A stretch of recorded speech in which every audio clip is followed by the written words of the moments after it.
Você acompanha Jornal da Rede Alesp.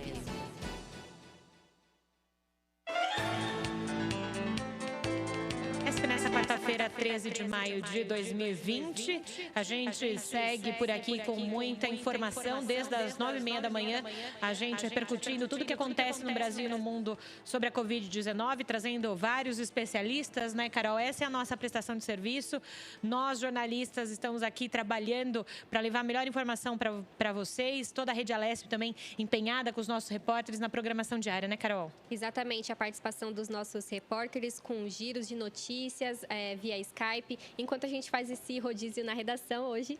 Mais uma bancada feminina, né? Amanhã também temos a Pri e a Melissa aqui para apresentar o jornal. E a gente vai falando de notícias. O Senado deve fazer a apreciação do projeto de lei que limita a cobrança de juros no cheque especial e no cartão de crédito em 20% ao ano. E a proposta que foi apresentada este ano pelo senador Álvaro Dias, do Podemos, estava inicialmente na pauta da sessão virtual de ontem, mas em reunião de líderes para definir as votações desta semana, o Senado deixou a matéria para ser analisada amanhã. O projeto, que limita a taxa de juros no cheque especial e cartão de crédito, se aprovado, teria validade aí para as dívidas contraídas entre março de 2020 e julho de 2021. O projeto também proíbe os bancos de reduzirem, neste período, os limites de crédito que estavam disponíveis em 28 de fevereiro de 2020. Portanto, antes da crise provocada pelo novo coronavírus se intensificar. Jornal da Rede Alesp. E os governadores disseram que não vão seguir o presidente Jair Bolsonaro e que nada muda em seus estados nas políticas de restrição de circulação. Vários deles afirmaram que vão ignorar o decreto de Jair Bolsonaro, classificando academias e salões de belezas como serviços essenciais. Nós ouvimos o próprio governador João Dória agora há pouco na coletiva falando que eles não vão reabrir isso aqui no estado de São Paulo. E a determinação sobre as atividades que podem funcionar cabe a estados e municípios, desde que o Supremo Tribunal Federal decidiu sobre a autonomia dos entes federativos para isso. O Camilo Santana, do PT do Ceará, publicou em suas redes sociais que, apesar do presidente baixar decreto considerando salões de beleza, barbearias e academias de ginástica como serviços essenciais, esse ato em nada altera o atual decreto em vigor no Ceará e devem permanecer fechados. E no Maranhão, Flávio Dino, do PCdoB, disse que nada muda até o dia 20. Já na Bahia, o governador Rui Costa, do PT, ratificou que continuará com as medidas regionais, aliando medidas locais com os prefeitos, na proporção da taxa de contaminação. No Rio de Janeiro, a assessoria do governador Wilson Witzel, do PSC, informou que o estado crê que a decisão do STF, que dá autonomia para os governadores legislarem sobre o tema, dá segurança, claro, para a manutenção das restrições. E o governador aqui de São Paulo, João Dória, disse que não existe até o momento mudanças na política em vigor. Já o paranaense Helder Barbalho, do MDB, e Renato Casagrande, do PSB do Espírito Santo, também disseram que vão ignorar o decreto de Bolsonaro e seguirão com as políticas restritivas. Jornal da Rede Alesp. E agora a gente tem mais um entrevistado aí na ponta da linha, a gente que está sempre falando de todos os setores que estão sendo afetados pela pandemia do coronavírus, a gente tem mais um. A gente conversa agora com o advogado Alexandre Maceroto, ele vai nos falar justamente dos impactos da Covid nos escritórios de advocacia. Carol? Boa tarde, Alexandre. Carol. Alexandre, para começar a nossa entrevista, a gente gostaria de saber sobre o decreto da quarentena, né? Ele fez com que inúmeros escritórios de advocacia trabalhassem de forma remota. Isso tem interferido em algum prazo no judiciário? Olha, essa forma de trabalhar remota, ela já vem acontecendo há algum tempo, né? Mas depois que foi decretado mesmo o fechamento dos escritórios, onde não pode ser mais atendido as pessoas começaram a colocar isso como uma rotina. E isso acelerou o passo de que era uma tendência, né? A gente fala que é a quarta revolução industrial. Esse trabalho remoto vai acontecer. Muitas pessoas no começo se sentiram um pouco incomodadas, mas agora estão vendo alguns benefícios desse trabalho remoto através de home office. Muitos escritórios se adaptaram a esse tipo de trabalho, né? Isso, de algum aspecto, vai mudar a rotina e não vai voltar ao normal, não vai ser como era antes. E, Alexandre, aqui quem fala é a Julie Stanzioni, bem-vindo aqui ao Jornal da Rede Alesp. Com relação aos clientes, né, em especial quem tem audiência agendada, como é que está funcionando nesse momento de trabalho remoto, né? As audiências elas foram suspensas, não tem audiência até o Tribunal de Justiça, o CNJ, compactar aí a forma com que vão ser feitas as audiências através de videoconferências. Então, por hora, todas as audiências foram remarcadas, não há audiência. Mas existem já provimentos já determinando como seria a audiência. Uhum. Mas ainda a forma de execução delas, como é que vai ser feito, ainda está um pouco nebuloso, vamos dizer assim, né? As pessoas ainda estão um pouco apreensivas de como vai ser essa execução, esse trabalho, essa rotina. Mas é uma tendência também, tá? Isso vai acontecer de uma forma ou de outra e, novamente, essa suspensão, essa determinação acabou acelerando isso que poderia acontecer mais para frente. E tem alguma vara, sei lá, de família ou do trabalho, que foi mais afetada com isso? Que eu imagino que você acabou de falar, né? As audiências foram remarcadas, estão sendo remarcadas, postergadas. Mas muitas situações também tinham ali um trâmite de urgência. Como é que ficou isso? As questões de urgentes tem sempre um plantão para você ser atendido. E, geralmente, você faz a petição digital, o juiz despacha, vendo a urgência ou não daquela sua petição, daquele seu pleito, daquilo que você tende a colocar no judiciário para sua análise. Então, o juiz ele já está atendendo, quer dizer, já nunca deixou de atender qualquer pleito urgente. Tem o plantão também, né?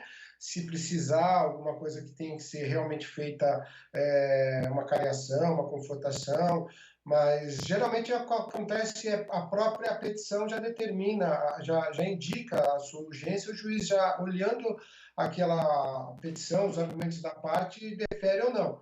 Se for o caso, ele dá prazo para outra parte. Mas afetar efetivamente, com relação às falas de família, isso não tem acontecido. Recentemente teve um caso agora de uma guarda que nós, escritório impetrou, a tia pediu a guarda do neto e a avó também estava com a guarda, e o juiz deu primeiro para a guarda para a tia e depois já reverteu para a guarda da avó, que era a prioridade perante o código, né? Então essas coisas estão acontecendo, as decisões estão sendo bem, como é que eu posso dizer, bem rápidas, né? Uhum. Elas estão acontecendo. Os juízes estão tendo tempo, talvez, de determinar ou despachar com mais celeridade, porque está evitando um pouco o contato, essas audiências, estão adiantando bastante. O judiciário, em que pese essa pandemia, ele tem respondido muito bem às necessidades, principalmente urgentes, né?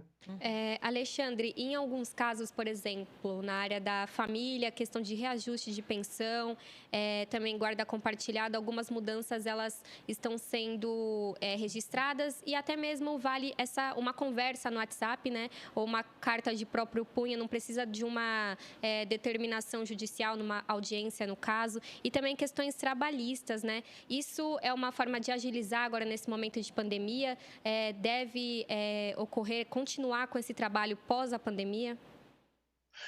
Com certeza.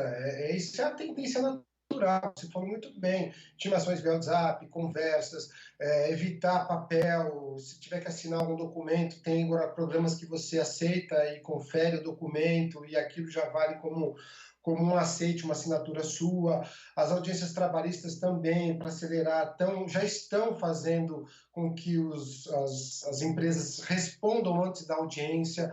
Era um pouco complicado, pelo menos em nome da celeridade, você tem que fazer tudo numa audiência só. A própria empresa teria que fazer audiência a defesa na própria audiência e tudo era concentrado, às vezes demorava demais. Agora os juízes estão pedindo para que você faça a defesa antes da audiência e se ver que tem alguma relevância a audiência ou não, que tenha que fazer instrução testemunha, com perito, alguma coisa, eles marcam ou eles adiam. Por enquanto não estão marcando, né? Mas eles deixam a data marcada para ver se pode ou não fazer a audiência no futuro. Mas isso tem acelerado, sim, bastante os processos. Isso é uma vantagem vantagem no bom sentido, né? Toda a situação de desconforto, toda a situação que muda a nossa rotina, ela é incômoda. Incomodou bastante, mas a gente tende a se ajeitar. O ser humano ele tende a se adaptar às novas situações. Então, eu acho que isso é uma tendência, você está totalmente certa, isso vai acontecer, mas dia ou menos dia. E essa situação que nós estamos enfrentando apenas acelerou, isso que eu te falo, acelerou aquilo que vinha acontecendo ou era uma tendência muito forte a acontecer. Nós vamos ter que nos readaptar a uma nova realidade. A gente brincou, eu falei com muitos advogados como cada escritório está se adaptando a essa pandemia, né? Então, você vê escritórios de médio, de grande, de pequeno porte, cada um tem uma visão sobre essa situação, né? Não é uma visão muito clara. Então, essa situação tem ainda muito a discutir, muitas questões de direito a serem colocadas, principalmente na área trabalhista, juízes também, eles então, às vezes, não tendo toda a firmeza em julgar alguma... Porque tem muito aproveitador, então, às vezes a situação realmente necessita de uma intervenção judicial e outras vezes a pessoa aproveita dessa situação. É a natureza do ser humano mesmo, né? Sim. E, Alexandre, alguns escritórios não pode abrir as portas, né? Ficar por conta da questão da aglomeração, não seria como um serviço essencial, mas é um mercado que conseguiu se adaptar, né? Utilizar a tecnologia para dar continuidade ao trabalho. Mas algum escritório, assim, pode sofrer consequência por estar com as portas fechadas? A advocacia, ela é basicamente, assim, 90, não digo 90%, mas uma grande parte da maioria dela,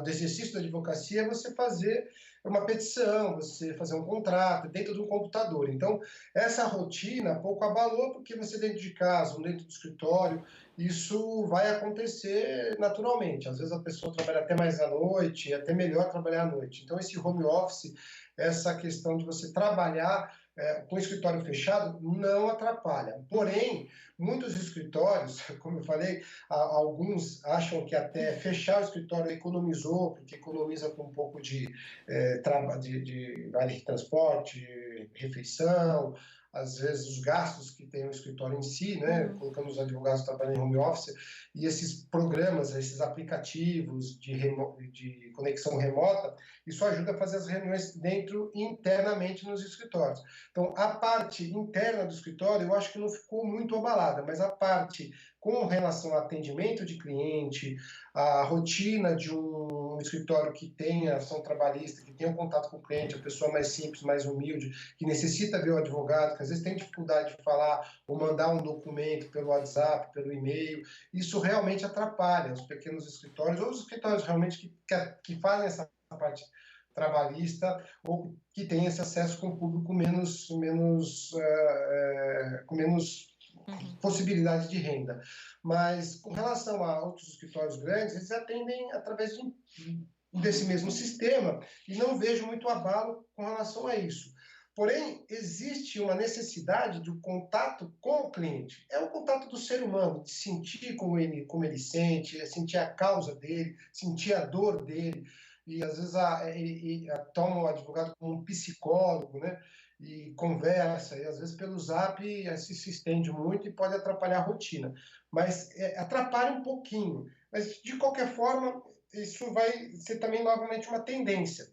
Não podemos deixar de sempre separar o que é necessário, os sentidos, e o que é a razão, que é aquilo que você pode fazer em qualquer lugar. Isso tem que ser bem equilibrado.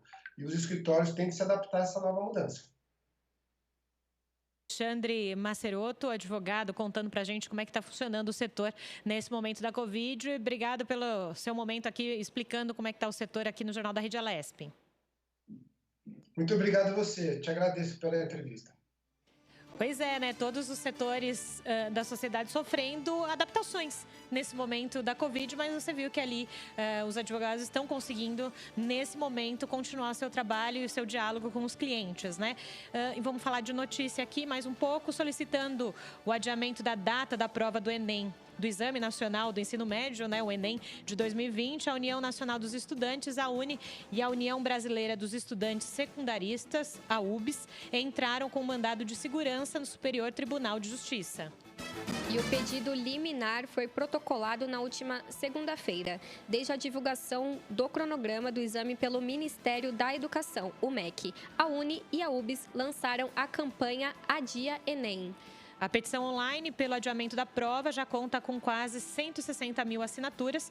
Para as entidades representativas da classe estudantil, o adiamento do Enem é uma medida de proteção da juventude vulnerável que tem o direito aí de fazer a prova para entrar numa universidade. E, diante da pandemia, as aulas presenciais das escolas públicas e particulares estão suspensas. Sendo assim, muitos estudantes lidam com a dificuldade de manter os estudos em casa, por problemas como a falta de acesso à internet e do auxílio dos professores. Os alunos da rede particular podem ter mais facilidade com isso, já que costumam ter acesso à internet e, por vezes, até as aulas online. E em nota pública, o Conselho Nacional de Secretários de Educação, o CONSED, manifestou preocupação quanto às datas do exame e argumentou que a manutenção desse calendário trará prejuízos a todos os estudantes, especialmente os de terceiro ano de ensino médio das escolas públicas. No documento, o CONSED afirma que a manutenção do calendário publicado amplia as desigualdades entre os estudantes do ensino médio em todo o país para acesso aí às instituições de ensino superior. Ao fim, recomenda aguardar o término da pandemia para que sejam definidas novas datas e que o prazo de inscrição seja aumentado. E no parecer técnico, a Secretaria de Controle Externo da Educação do Tribunal de Contas da União, do TCU, defendeu então o adiamento do Enem diante da crise da Covid-19. O relator, ministro Augusto Nardes, determinou ao Instituto Nacional de Estudos e Pesquisas Educacionais, Anísio Teixeira, do INEP, 5 dias para se manifestar. O deputado federal Bacelar, do Podemos da Bahia, solicitou ontem ao Ministério da Educação justamente o adiamento da prova do Enem para 2021 e ainda propôs a inscrição gratuita para todos os estudantes. Segundo o INEP, a gratuitidade da taxa será garantida a todos os participantes que se enquadram nos perfis especificados pelos editais, mesmo sem ter feito o pedido formal. Jornal da Rede Alesp. E a gente vai vendo, né, Carol, que todo mundo está tendo que se adaptar. A gente está falando aí dos vários setores da sociedade se adaptando também. Uma prova essencial para os estudantes poderem entrar no ensino superior no Brasil, o Enem, é fundamental também que se repense nesse momento e postergar aí, por que não, para 2021. E a gente tem mais uma entrevista agora aqui no Jornal da Rede Alesp. A gente vai conversar com a Marina Braga. Ela trabalha aí na captação de doação do Hemocentro de Ribeirão Preto, interior de São Paulo. E ela vai falar justamente sobre a situação do banco de sangue nesse período crítico de pandemia. Carol. Exatamente. Boa tarde, Marina. Seja bem-vinda ao Jornal da Rede Alesp. Marina? A gente já retoma o contato com a Marina Braga.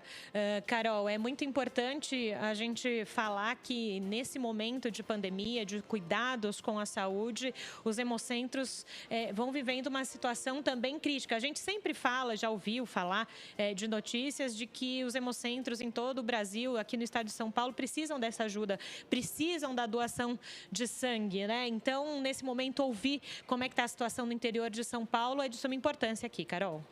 Exatamente. Vamos lá, restabelecemos o contato. Marina, está ouvindo a gente? Marina? Isso, agora eu estou ouvindo. Perfeito. Marina, eu vou iniciar com uma pergunta. Eu queria que você desse um panorama aí do Hemocentro de Ribeirão Preto. Aqui em Ribeirão, né, quando a pandemia começou, a gente teve um bom resultado, assim, a população não respondeu bem, conseguiu manter o estoque, né? Porque a população respondeu às chamadas, os apelos que a gente fez, né, para poder manter os estoques. Mas agora, né, passado um mês, né, dessa adaptação, né, do pessoal sentindo como, né, tá todo mundo aprendendo junto, né? Então agora a gente está começando a sentir, os estoques estão caindo de novo, a gente está tendo falta de sangue, principalmente dos tipos negativos, né? A negativo, O negativo, B negativo, A B negativo. E as doações têm que continuar, né? As pessoas têm que ter o hábito da doação, né? Lembrando. E a Marina estava falando aqui para a gente justamente dos tipos sanguíneos mais difíceis nesse momento de se conseguir com as doações de sangue. Então, ela falava do A negativo, O negativo, B negativo, AB negativo. A gente sempre ouve, né, em momentos normais, né, da sociedade que há essa dificuldade nos bancos de sangue. A gente lembra que essa doação de sangue é essencial para as pessoas que estão internadas em todo o estado de São Paulo e também em todo o Brasil. Elas ajudam e salvam muitas vidas, Carol. Exatamente, Julie. E com certeza, assim que a gente estabeleceu o contato com a Marina, ela deve também explicar quais os cuidados que estão sendo tomados, né, por conta da pandemia. Eu sei que muita gente deve estar receosa em fazer a doação de sangue por conta disso, mas todos os hemocentros, não só o de Ribeirão Preto, estão tendo esse cuidado com o paciente que vai receber a transfusão, o funcionário que vai fazer a coleta e também quem está lá disposto a fazer essa doação. Então, pode ficar tranquilo que, com certeza, eles estão tomando todos esses cuidados para evitar a contaminação. Então, não tem esse perigo, né? Pois é, e antes da gente voltar a falar com a Marina, a gente dá mais uma notícia aqui no Jornal da Rede Alesp. Um prejuízo de 62 bilhões e meio de reais. Esse é o cenário do turismo nacional, segundo a Confederação Nacional de Comércios de Bens, Serviços e Turismo, a CNC. O levantamento foi feito entre 15 de março e 10 de maio desse ano, então nesse final de semana. E os serviços turísticos foram um dos segmentos da economia mais afetados pela Covid-19, em decorrência das medidas para impedir a disseminação do vírus, como o isolamento social e o fechamento das fronteiras em diferentes países, o que fez despencar o fluxo de passageiros de transporte aéreo em todo o mundo. E o estudo considerou aí a correlação entre o fluxo de passageiros em voos e a geração de receitas no turismo. Foram analisados os 16 maiores aeroportos do Brasil, que detêm aí mais de 80% do fluxo de passageiros. Os dados mostraram que as taxas de cancelamentos dos voos nacionais e internacionais saltaram de uma média diária de 4% nos primeiros dias de março para 93% no fim de março. E como resultado, as atividades turísticas perderam mais de 13 bilhões de reais apenas na segunda quinzena de março, quando houve o agravamento da pandemia no Brasil. Para a CNC, é pouco provável que o setor se recupere ainda este ano. E a gente volta com a nossa conexão com a Marina Braga. Ela vai falar está falando já pra gente aqui sobre o Hemocentro lá de Ribeirão Preto. E Marina, você falava sobre a escassez aí do A negativo, O negativo, B negativo. Queria que você contasse pra gente o que acontece. As pessoas realmente estão com medo de doar? Qual que é o cenário que você sente aí na região? Eu acho que um pouco é isso, né? Porque é aquela questão, né? Na pandemia, eles pedem para as pessoas ficarem em casa, né? E aí, de repente, a gente fala, não, vem doar sangue, né? Então, eu acho que fica essa questão, assim, vou sair de casa ou não vou sair de casa? Mas aqui no Hemocentro, a gente, né, toma todos os cuidados. Sempre quando o doador entrar, né, a gente verifica a temperatura dele na entrada, né? A gente está tentando incentivar o doador a agendar o horário dele, né, para ele ser atendido, para os doadores serem atendidos em horários espaçados, né, para evitar aglomeração. Então, assim, pedir para o doador vir com máscara, né, e tem álcool gel em todas as etapas. Sempre quando um doador sai, a gente faz a asepsia do módulo, né, tem o distanciamento dos módulos, distanciamento das cadeiras, né, de espera, nas etapas da doação. Então, a gente está tomando todos os cuidados. Então, é importante dizer isso para a população, né? Que apesar de estar nesse momento de isolamento social, de quarentena, também há necessidade dos hemocentros, não só em Ribeirão, em todo o estado de São Paulo, continuar recebendo as doações, né? É um ato de cuidar do outro nesse momento, né? E, Marina, me diga uma coisa, que também talvez muita gente tenha esse ponto de interrogação, né? Nesse momento de pandemia, nesse momento em que algumas pessoas têm a doença e depois se recuperam, quem teve Covid já pode doar? Precisa de quanto tempo para poder voltar a doar sangue? Como é que funciona nesse aspecto? Ele pode fazer a doação de sangue, mas depois de 15 dias, né? Para quem teve tanto contato com pessoas, né? Por exemplo, na família, pessoas próximas que tiveram Covid, tem que aguardar 15 dias. Né? E para doação também a gente pede esse tempo de 15 dias. Depois ele pode voltar a doar também. E a gente sabe que em muitos casos as pessoas são assintomáticas, né? Podem passar pela doença sem ter nada grave e nem saber que tiveram, né? E como é que funciona isso? A pessoa foi doar. Você sabe se há algum tipo de testagem para esse sangue? Como é que funcionaria nesse caso? Não, ainda não tem nenhum estudo comprovado de que ele passa pelo sangue, né? Então, a questão das pessoas assintomáticas, a gente não está fazendo teste, né, antes da doação, né? E não tem nada comprovado ainda de que ele passa pelo sangue, né, por uma transfusão. É importante você dizer isso, Marina, para tirar um pouco desses mitos nesses momentos, né, de crise, nesse momento que as pessoas leem tanta coisa. Então é importante a gente falar com quem de direito, né, que está aí na linha de frente dos hemocentros, aí na região de Ribeirão, que é uma região grande, dizendo, olha, vocês podem ir aos hemocentros, faz a doação, tem toda a questão de asepsia feita conforme a regulação da Organização Mundial de Saúde. Então, é importante que você reforce isso também aí para a região e também para todo mundo que está ouvindo a gente. Até como você mesmo colocou, né, a questão dos hospitais, as cirurgias eletivas foram canceladas, né, para evitar um consumo excessivo, né, do sangue. Mas os transplantes, as cirurgias de urgência, emergência, elas continuam acontecendo, né? Então, aqui a gente não pode parar. A gente, como você mesmo falou, a gente está tomando todos os cuidados, né? Tudo que é preconizado pelo Ministério da Saúde para as doações continuarem, tanto para a segurança do paciente como para o doador também, né? Perfeito. Marina Braga falando aí sobre o Hemocentro de Ribeirão Preto e a importância de continuar doando sangue nesse momento de pandemia. Marina, obrigada pelo seu esclarecimento. Até uma próxima oportunidade. Imagina, obrigada a vocês.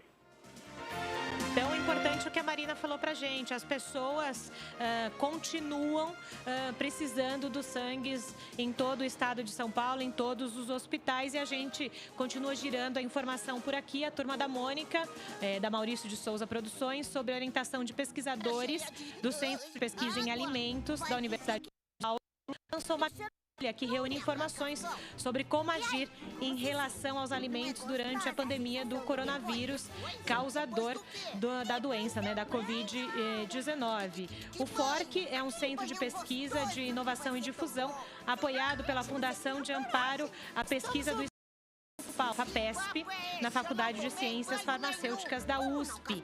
A cartilha traz aí a Magali, a personagem comilona da Turma da Mônica, para ilustrar aí suas 9 páginas.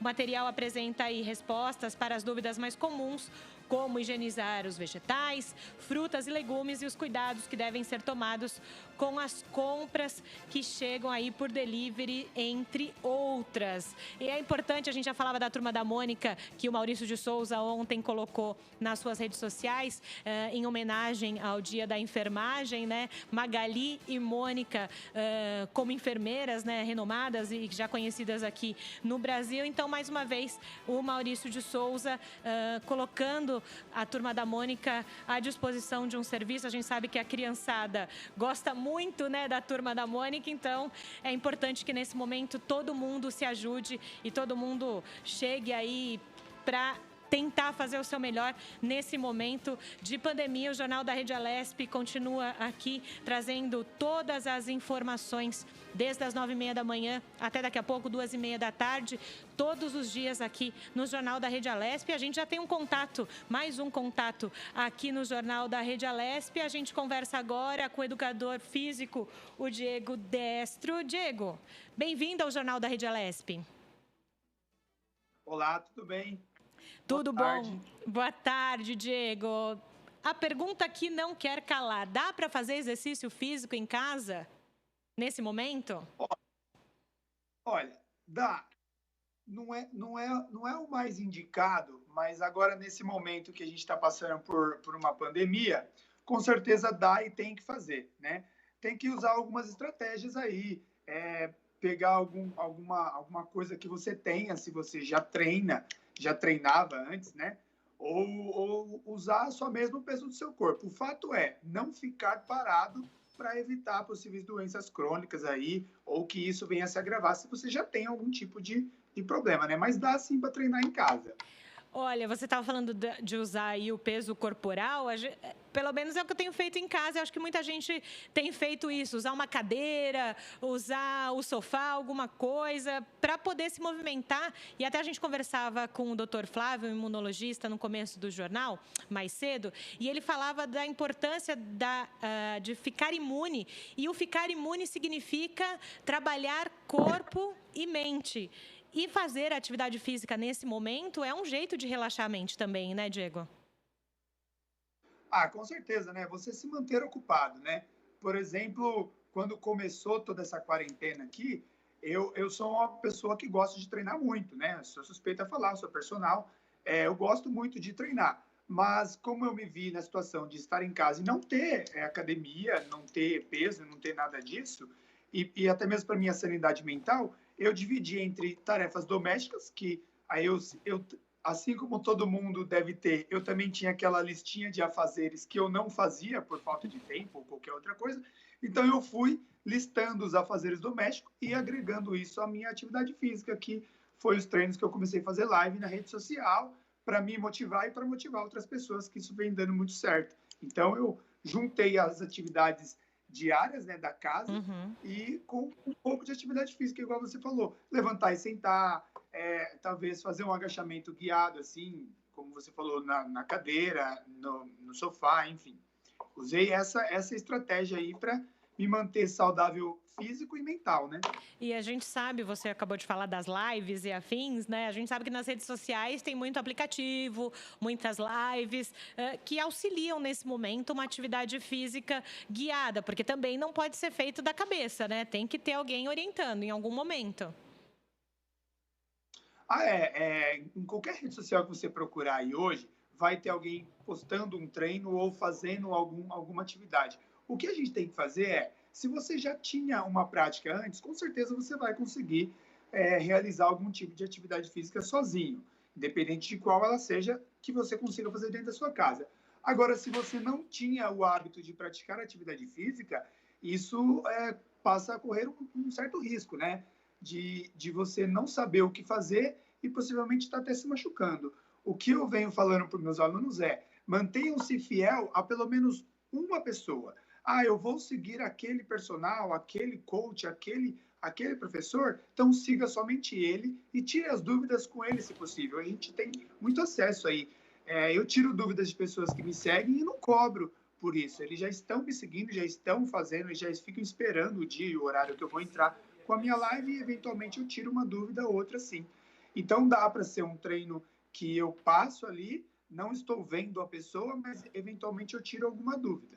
Mas, sozinho, se você não praticava antes, não tem jeito, né? A chance de se machucar é muito grande. Com toda certeza, Diego. E a gente sabe que os idosos também, eles precisam se manter ativos, só que nesse momento de quarentena, os idosos que gostam de caminhadas nos parques ou mesmo em alguns outros lugares, alguns centros que dão essa prática esportiva para os idosos, não pode acontecer nesse momento. Você falou dos cuidados que é preciso ter em casa, quem nunca fez. Os idosos também precisam ter cuidado. Continuem fazendo aí a sua malhação, mas precisa ter cuidado também em casa, né, Diego? Então, o fator idade, né, que é o idoso, depende muito de como ele vinha tratando isso antes da pandemia, né? Eu dei muito tempo aulas de bike, de spin, e tinha, né, alunos lá com mais de 70 anos que são extremamente ativos, não são sedentários em hipótese alguma e são até mais treinados do que muitos jovens aí. Então, esse idoso, né, o idoso ativo, independente se ele tem 60, 70 ou mais, ele vai sim conseguir, com um mínimo de acompanhamento, manter uma vida bem ativa aí. Agora, vamos trazer para uma outra realidade? Pensa aí na sua família, uma tia, uma avó, uma prima que não fazia nada e agora ele está vendo na rede social um monte de gente fazendo e ele quer fazer. Então, o risco mora aí. A pessoa o idoso, né, que não fez e agora vai se propor a fazer assistindo uma live ou acompanhando um treino sem ter ali um mínimo de contato, né? E também nesse momento, né, Diego, não adianta todo mundo se desesperar. No sentido, às vezes, é tanta gente falando, não, porque hoje meu treino do dia tá pago, meu treino do dia tá pago. Vem, rede social, né? Se não fazia isso antes, é preciso ter parcimônia nesse momento. Também não adianta achar que vai ficar em casa, vai engordar 10 quilos em um mês e sair correndo para fazer coisa que não é. Tudo precisa de moderação, né? Olha, vamos supor assim, eu sou um cara que gosta muito de treinar, então talvez a quantidade de treino para mim não é a mesma quantidade de treino para uma pessoa que não treina. Então eu fui adaptando isso com subir escadas, fazer treino em casa, seguir alguns outros amigos que são personal e fazer isso também, porque eu já tinha uma rotina muito física, né? Eu pedalava, eu dava aula, eu mostrava exercício o dia inteiro, então eu me vi fora disso.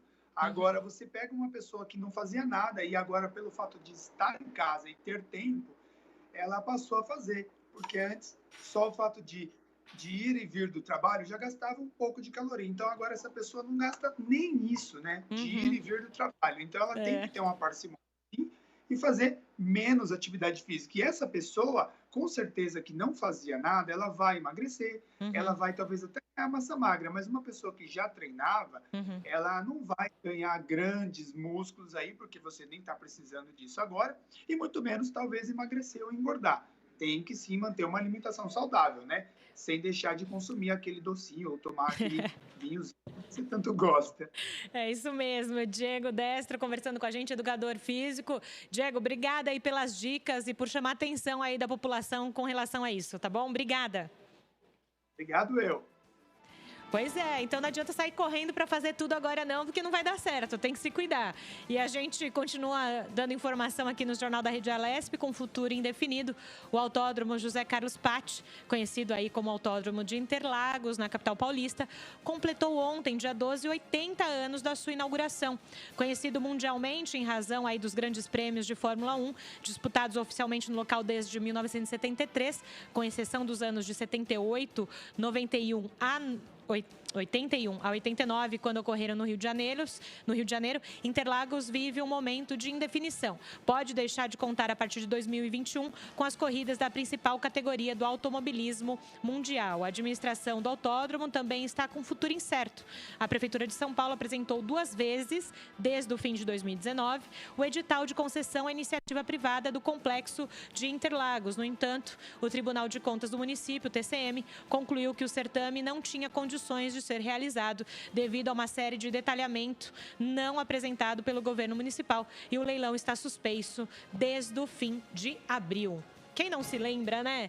Assistir a Ayrton Senna. Eu lembro muito, quando era pequena, assisti com os meus pais em casa, assistindo aí o grande Ayrton Senna nas grandes corridas com Alain Prost e afim. Mas será que ele, Sérgio Everton, tem alguma boa lembrança do Autódromo de Interlagos e do Ayrton Senna? Sérgio, bem-vindo ao Jornal da Rede Alesp.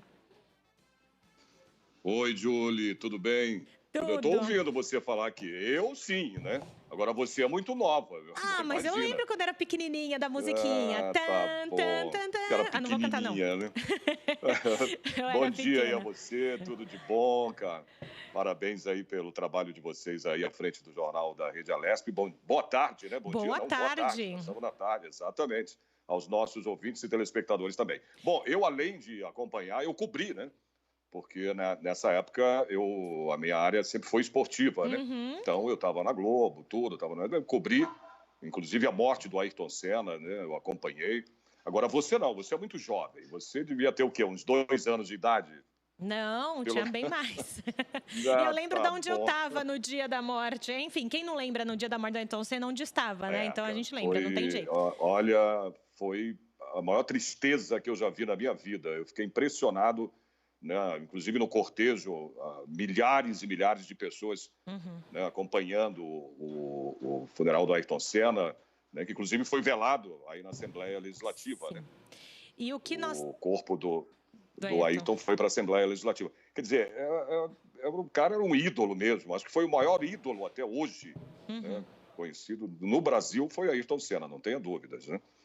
Pois é, e a situação Entendeu? agora do Complexo de Interlagos, vamos ver o que acontece, né, Sérgio? Mas mudando de assunto, Sim.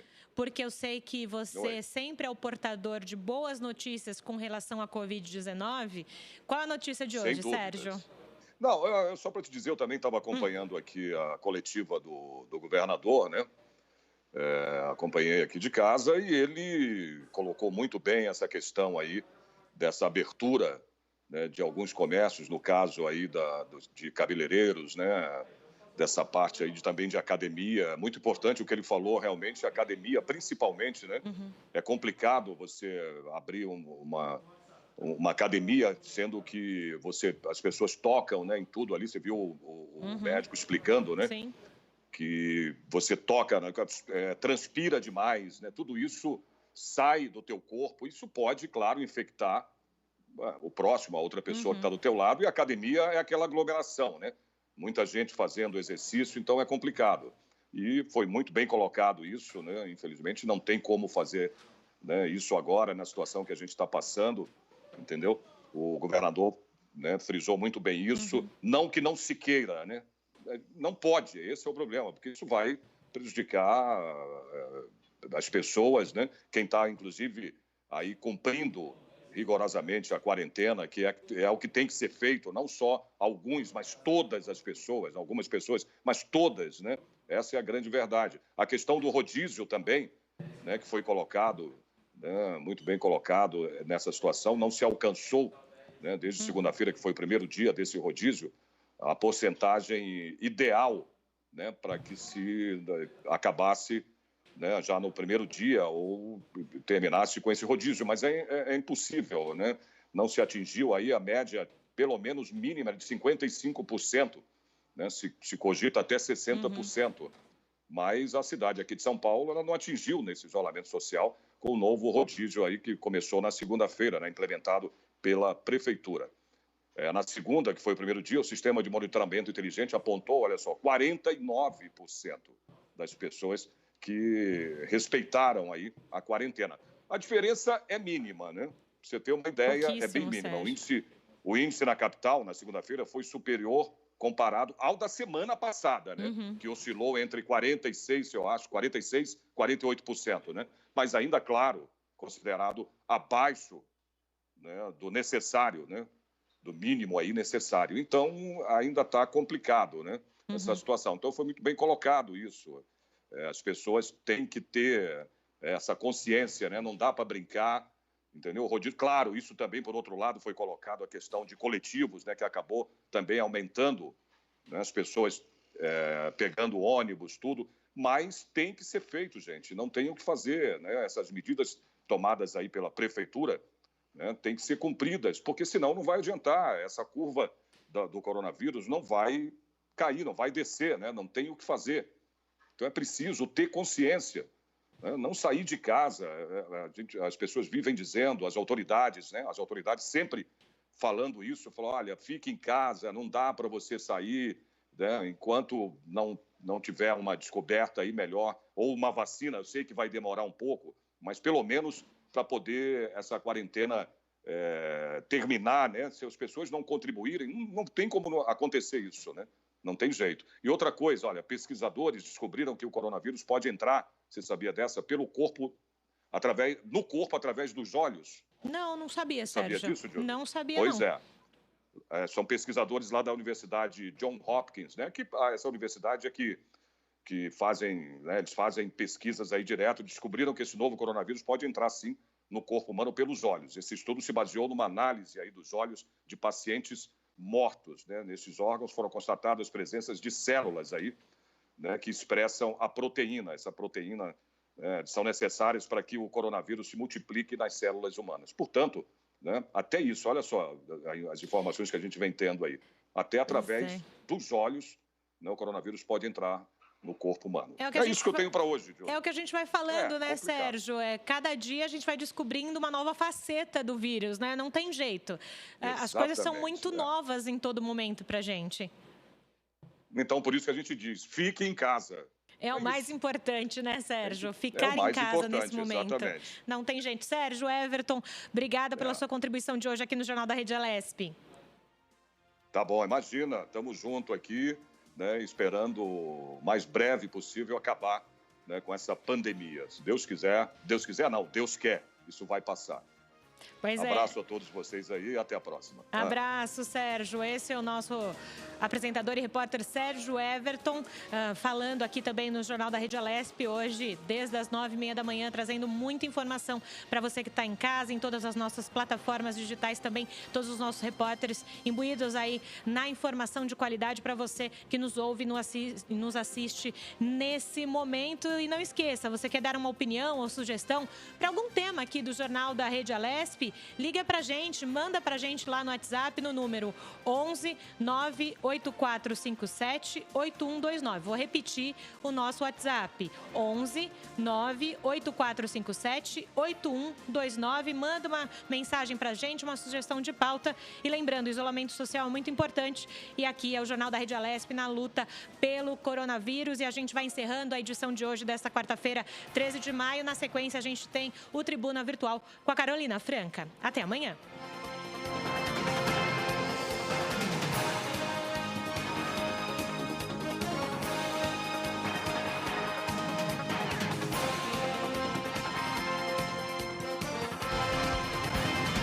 Você acompanhou o Jornal da Rede Alesp.